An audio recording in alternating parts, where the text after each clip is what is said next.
A casi 2 meses de la matanza de Curuguatí, el equipo de AAM estuvo nuevamente visitando la zona para recabar datos desde la fuente misma de los acontecimientos, observando en el sitio la realidad que está relegada de la discusión pública en las últimas semanas.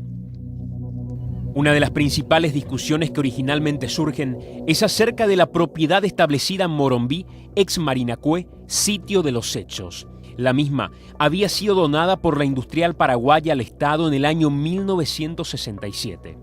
A su vez, el Estado destinó estas tierras a la Armada hasta el 2004, tiempo en el que el terreno fue destinado al INDER para iniciar la reforma agraria tan necesaria en la zona.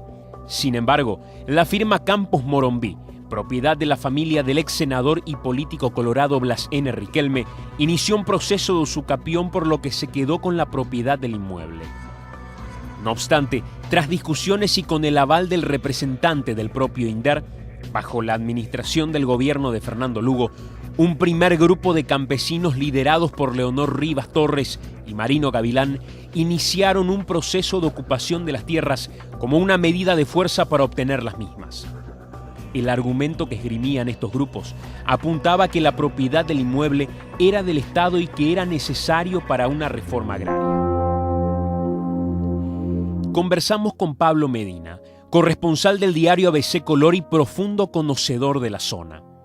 Ramón Vega Barreto, como intendente, respaldó al primer grupo invasor de lo que va del año 2012, ya liderado por Leonor Rivas Torres y Marino Gavilán. El intendente de Curuguatí, Ramón Vega Barreto, del Partido Liberal Radical Auténtico, nos comentó. Una historia triste, realmente. Yo no sabía que había ocupación ahí. El año pasado nosotros como municipalidad hemos recibido una invitación de parte de una comisión que pretendía organizar a la gente a los efectos de solicitar al gobierno central la consecución de tierra, ¿verdad? Decíamos, bueno, tenemos que nosotros organizar a la gente. ¿Cuánto sin tierra vamos a tener o tenemos actualmente en Curuguatí? Si no hacemos un trabajo, no vamos a tener ningún dato. Bueno, hemos aceptado la propuesta de la comisión, le hemos dado un espacio en el tinglado municipal para que ellos hicieran justamente el censo y cada interesado para que trajera su certificado de antecedente policial, porque lo que queríamos evitar justamente que alguien que tenga antecedentes no pueda ingresar dentro del grupo, ¿verdad? Gente verdaderamente sin tierra.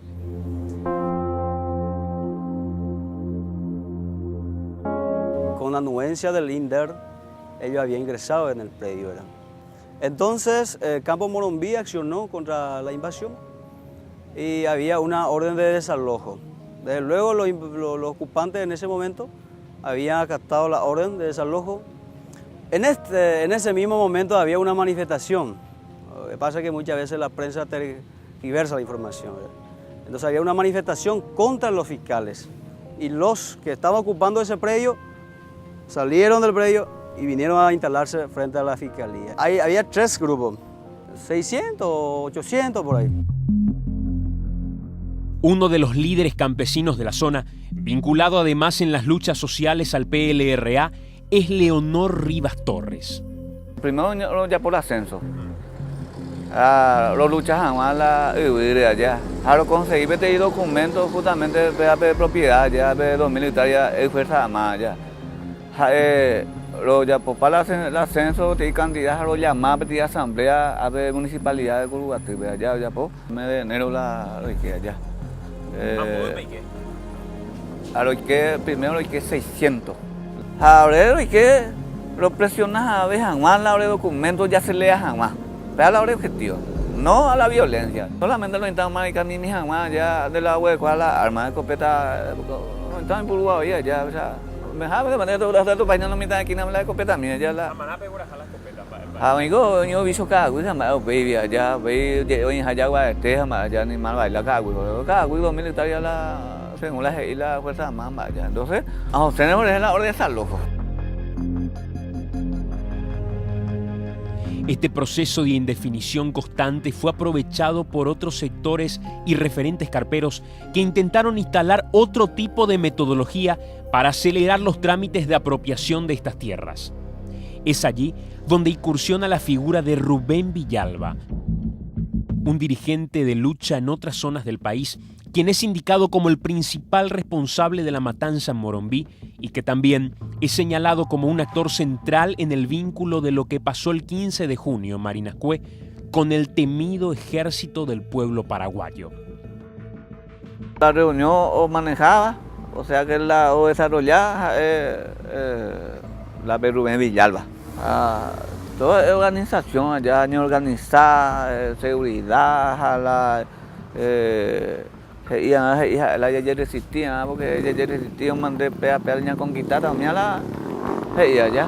Como es que comisión que fue UPB, o como es que presidente, inclusive supeo yo ofrecí ahí la mala de dirigentes, no aceptáis, Rubén allá. Él la visité a la cela de Tito y Jamás, ya la cela de Jamás, ya. ¿Cuál resistencia? Ya la no permití que hoy de mala hora mía veo allá. A ver si agua. Hoy qué no se mueve. Oh, mi sala es planteamiento pues. Ya cuál la que pues está luchado Pepe asistía. Pues agua la va a aceptar ahí pues. ¿Eh? ¿O su nombre de joya? Mira, encuentro la de Manolan de tierra. Y sí, para ella ya. La Jacuá me venció morir, ya la conquistar un pedazo de tierra o más no va.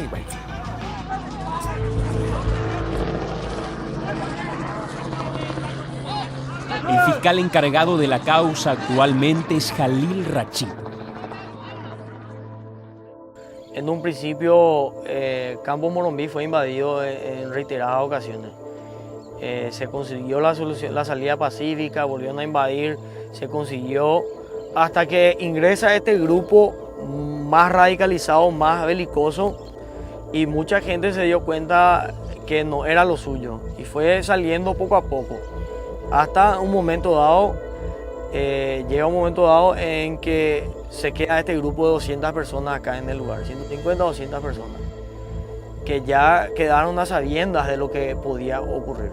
Mucha gente, off the record como se dice, manifestó eso. Manifestó que no le gustaba cómo se estaban manejando las cosas y que salieron justamente porque ya se olía algo muy violento, algo muy fuerte. La gente que estuvo acá, Santiago, el grupo restante de invasores que se quedó en el lugar, sabía a qué se quedaban a hacer.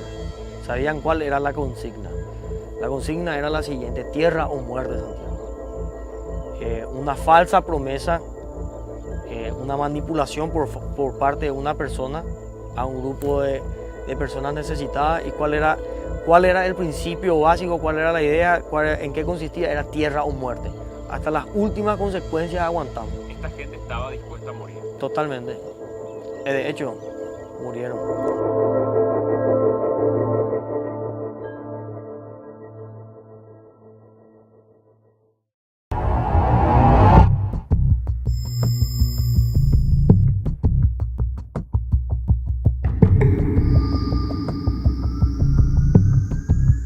Otro factor clave para comprender el contexto en el que se dieron los hechos tiene que ver con la participación de los diferentes grupos políticos que intervinieron. Representantes de todos los partidos estaban interesados en sacar rédito de los beneficios que traería políticamente y con votos a su favor la adjudicación de estas tierras en favor de su gente. Todos los referentes políticos, los autores políticos de los diferentes partidos políticos de Curuguatí están de una u otra forma vinculados con esta pretensión que tienen los campesinos de quedarse con la propiedad de 2.000 hectáreas. ¿Quién no tiene y quién no quiere tierra? Todo el mundo, era el caramelo. El caramelo fácil de adquirir esta propiedad para los campesinos, y eso era el principal argumento utilizado por los autores políticos para mantener al grupo dentro de la propiedad, para forzar la adjudicación de este inmueble. No existe presencia efectiva y real de estos autores políticos dentro de la misma invasión. Ellos se constituían en soporte logístico. Ellos financiaban, posibilitaban, ayudaban con víveres. Porque ¿cómo ellos van a resistirse allí? ¿Con qué recursos? Si no tienen recursos, si en su caso no tienen recursos, ¿de dónde va a conseguir recursos para resistirse en campamento por varios días? Entre los carperos sí existían referentes políticos u operadores políticos de los principales líderes reconocidos en la ciudad. Está Julio Colmán, tiene su gente. No son relevantes, pero sí son operadores políticos. Y no, hay muchos por medio intereses políticos de repente que me quieren involucrar en los hechos violentos, ¿verdad? Inclusive acá hay medios radiales que todos los días me persiguen con el solo objetivo de manchar mi imagen. Yo me fui a acompañarle justamente a la manifestación, le llevé agua, le llevé hielo, le llevé hierba. Inclusive una vez me invitaban y me fui para darles justamente que los derechos se ejercen sin violencia, ¿verdad? La manifestación es un derecho constitucional, es una garantía.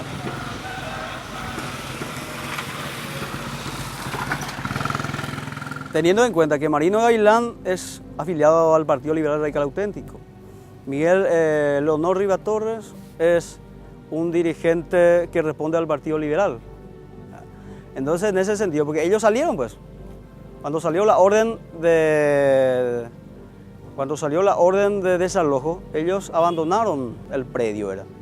Entonces, como que estaba pendiente el proceso judicial, entonces Julio Colmán seguramente alentaron a ellos para que permanezcan dentro del predio, y si se gana, justamente para que gane el equipo de Julio Colmán, no el equipo del Partido Liberal, ¿verdad? Puede ser que haya habido por lo menos injerencia, para que la gente diga, bueno, gracias a Julio Colmán se consiguió esta tierra, y no gracias al intendente, ¿verdad? En ese sentido, ¿verdad? Puede ser.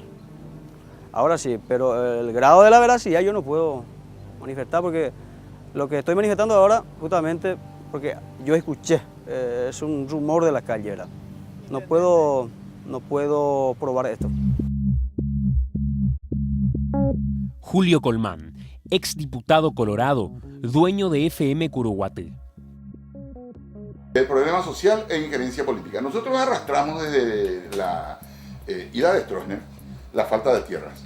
Y ningún gobierno, porque son gobiernos cortos, 2 años entran, con toda la volaterapia de que van a hacer la reforma agraria. Pero después 3 años hacen política para hacer un recutú de alguna forma, o pensando en hacer un asesinato como lo hicieron con Argaño, pensando transformar la Constitución, o tratando de tirar una bomba en el Poder Judicial como hizo Guasmosi. Entonces siempre piensan en cómo quedar más. Entonces todo lo que se ha conquistado es producto de invasión. Aquí en la zona de Acepar es producto de invasión. Arauco es producto de invasión. Aquí en la zona de Manduaná es producto de invasión. Todo se ha logrado con invasión. Maracaná es producto de invasión. Nunca ningún gobierno hizo ninguna reforma agraria donde dice, aquí está, señores, ustedes son los censados, entren. O sea, hay botón investigado, yo le dije, porque hoy político o mete a ver la pata ya. A directamente se da culpa de Julio Colmán. Apeteo se dame la espínola a pecacho. Ahí yo tengo leonones, dame se lo avisa a nivel de más porque a ver, le voy a comer apoyo colorado y dice. Va el colorado, va el ideal, va una pueblo paraguayo lo mandaba. Eso es lo que tiene que primar. ¡Viva Paraguay! ¡Viva! Estoy medio de acuerdo con doña Ana Libertad.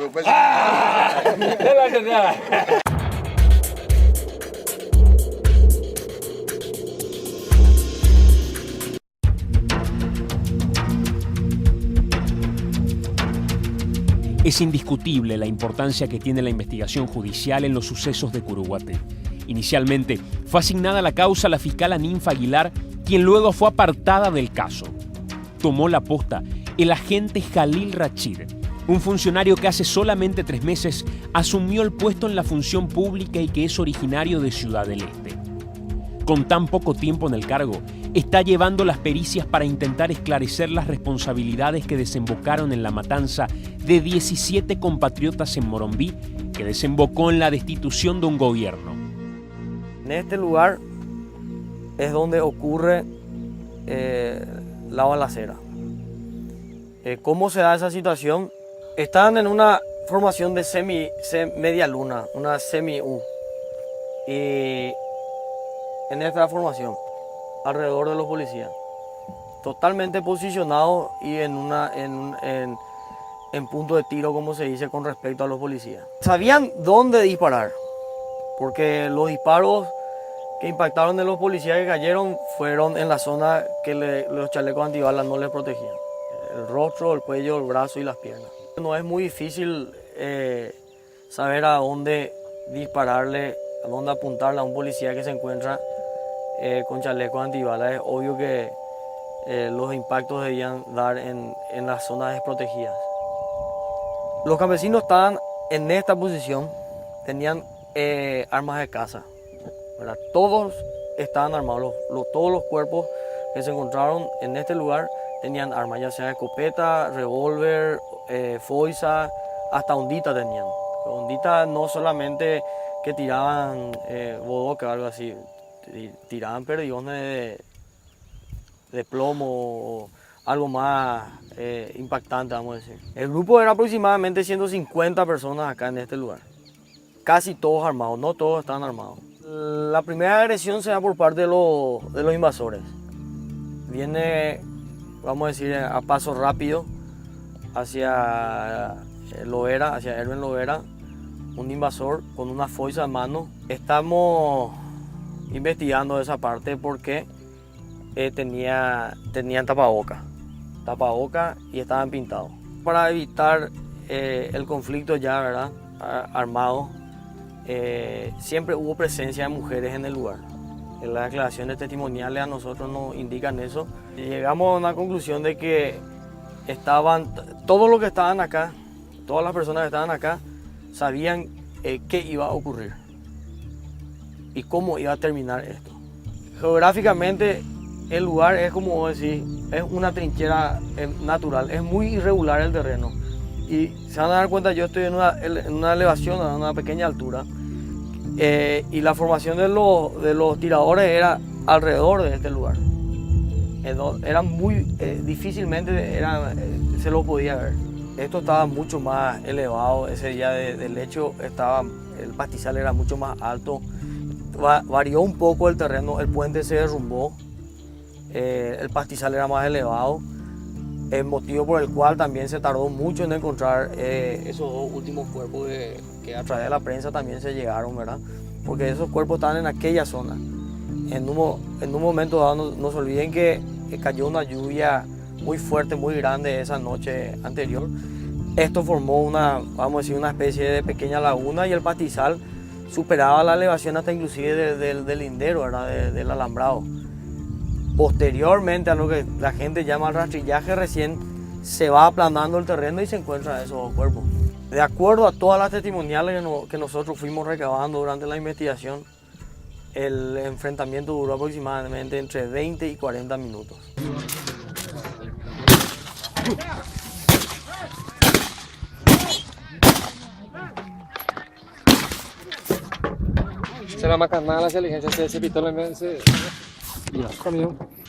Un punto álgido en la discusión de los hechos en Morombi fue la intervención policial. La misma fue muy cuestionada ya que derivó en la muerte de personal de primer nivel, como el caso del jefe y del subjefe del grupo especializado de operaciones. Los policías del primer grupo avanzado no tenían armas. Los invasores sí estaban armados. Nosotros teníamos la información, la policía tenía la información, la fiscalía tenía la información. ¿Y cómo se dio eso? Porque el propio director interinstitucional del Ministerio del Interior, Edgar Kucirat, estuvo una semana antes, desde una semana antes del 15, ya estuvo aquí reuniéndose constantemente con los campesinos que estaban ocupando la propiedad. ¿Qué lectura vos tenés? Yo tengo la mía. La lectura que me da es que si entre nosotros existiese la presencia de un representante del gobierno, representante del Ministerio del Interior, a la pucha, el propio Ministerio del Interior está de nuestro lado. Y entonces, esto era pan comido. Esto era pan comido, el objetivo ya, prácticamente ya, el logro del objetivo ya estaba cantado para ellos. ¿Por qué? Porque existía un respaldo real del Ministerio del Interior a favor de los campesinos que estaban en ese momento invadiendo la propiedad. Hubo una mala planificación. En la matanza no hubo planificación policial, lo que yo te puedo hablar. Ahora, políticamente, quizás a mucha gente le podía haber beneficiado, por la razón de que, es cierto, al victimizarse la lucha, pues prácticamente la posibilidad de quedarse los invasores con la propiedad prácticamente resultaba más auspicioso. Aquí el resultado, para mi concepto, ya estaba cantado. Al darse la resistencia, pues prácticamente eso significa de que iba a haber luego enfrentamiento. Tenía que realizarse de forma más planificada. No hubo planificación, vos no sabes dónde te metes. Por eso nosotros llegamos a la conclusión de que la policía fue emboscada. También se habló con fuerza de la presencia de francotiradores en la zona, quienes pudieran haber causado la muerte de los principales jefes policiales. Descartamos la posibilidad, la presencia de francotiradores, Santiago. Siempre dijimos desde el transcurso de la investigación, y más todavía cuando nos constituimos acá con el perito y la gente criminalística, muy difícilmente pudo haberse dado la presencia de francotiradores. ¿Por qué? Porque el término de francotirador ya implica la utilización de un equipo mucho más técnico, más sofisticado, ¿verdad? Ya sea un fusil de alto rango, de larga distancia, una mira telescópica. De acuerdo a la escena que nosotros pudimos ver y de acuerdo al lugar donde se desarrolló la tragedia, sí. La teoría es que esta gente contrató a personas adiestradas en puntería. Y yo creo que Rubén Villalba ideó esta resistencia, planificó esta resistencia y por lo tanto él es el principal responsable, no para nosotros, sino para la propia fiscalía y para la policía, porque fue el que primero disparó, fue el que, de acuerdo a los datos que se tienen y de acuerdo a las imágenes que se tienen, fue Rubén Villalba el que disparó al subcomisario Lovera y al oficial Sánchez. Rachid responde las versiones de ejecución de campesinos en manos de la policía. Esa versión, Santiago, de haberse ejecutado a campesinos fue una versión que irresponsablemente se manejó de un comienzo de la investigación. ¿Qué momento cuando atropellan la escena del crimen? Oye, tu casa ya después protocolo.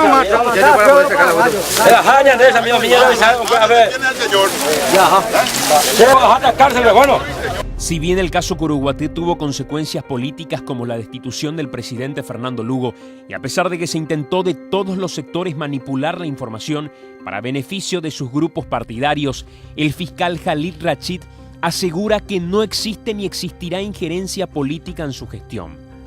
Se intentó, en ese momento se intentó, pero la investigación está cerrada, está sellada en ese sentido, Santiago. El Ministerio Público no se deja influenciar por cuestiones políticas en una investigación tan seria y tan importante como esta. A nosotros es un factor que a nosotros no nos influye. Somos conscientes de que a través de esta situación cayó un gobierno, ¿verdad? Pero es algo totalmente independiente de la investigación. De ahí a que quiera utilizarse a la investigación o a lo que ocurrió en Curuguatí como una cuestión política, es algo totalmente independiente a la investigación. Nosotros hasta el momento no tenemos algún elemento que pueda determinar la participación o la influencia o el apoyo logístico de políticos locales o desde la capital.